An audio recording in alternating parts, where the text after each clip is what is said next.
नमस्कार, मैं डॉक्टर प्रियंका बनाना, fertility specialist. किसी भी पुरुष के पिता बनने में असमर्थ होने को पुरुष बांझपन या मेल इनफर्टिलिटी कहते हैं। बांझपन वह एक समस्या है जिसमें दंपति 1 वर्ष या अधिक समय तक प्रयास करने के बाद भी प्रेगनेंसी कंसीव नहीं कर पा रहा है। पुरुष बांझपन के क्या क्या लक्षण हो सकते हैं?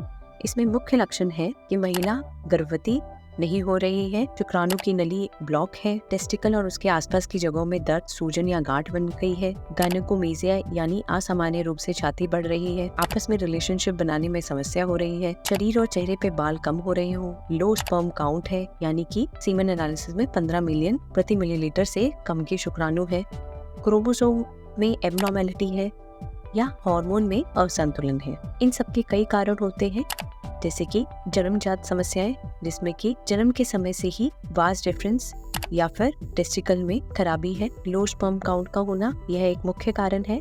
इसमें स्पर्म की गुणवत्ता या क्वालिटी कम है, संख्या कम है। एंडोक्राइन डिसऑर्डर्स का होना, जैसे कि पिट्यूटरी, थायराइड या एड्रीनल जैसे प्रमुख हार्मोनों की खराबी से भी बांझपन की समस्याएं उत्पन्न हो सकती हैं। शुक्राणु की गतिशीलता यदि ठीक नहीं है, कम है, तो वह महिला के अंडे को फर्टिलाइज नहीं कर पाता।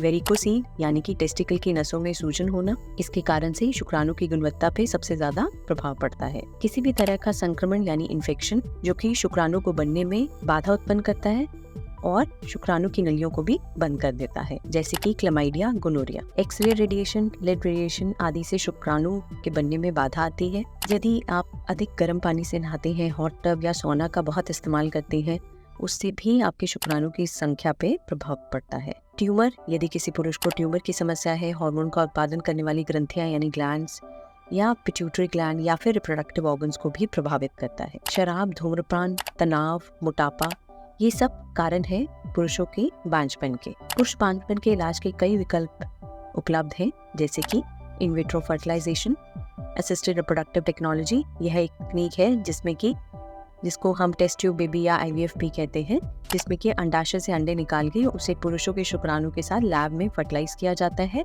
और एम्ब्रियो बनने के बाद महिलाओं के गर्भाशय में ट्रांसफर किया जाता है। IUI यह एक सरल प्रक्रिया है जिसमें कि शुक्राणु को लैब में साफ करके ओवुलेशन के समय महिला साथी के गर्भाशय में ट्रांसफर किया जाता है। ICSI एक असिस्टेड रिप्रोडक्टिव टेक्निक है। यह एक ऐसी प्रक्रिया है जिसमें एक सबसे अच्छे और स्वस्थ स्पर्म्स को ही अंडे के साइटोप्लाज्म में इंजेक्ट किया जाता है। क्या व्यायाम करने से शुक्राणुओं की गुणवत्ता में सुधार होता है? हाँ, ये बात बिल्कुल सही है। यदि एक पुरुष रेगुलर एक्सरसाइज या व्यायाम करते हैं, कम से कम हफ्ते में 5 से 6 बार, आधे से पौने घंटे तक, तो यह बहुत ही लाभदायक है। कितने शुक्राणुओं की जरूरत होती है एक प्रेगनेंसी कंसीव करने के लिए? गर्भ धारण करने के लिए केवल एक ही शुक्राणु की जरूरत होती है, क्योंकि अंडे के साथ एक ही शुक्राणु फर्टिलाइज होता है। यदि इस वीडियो को लाइक करते हैं तो चैनल को सब्सक्राइब करें।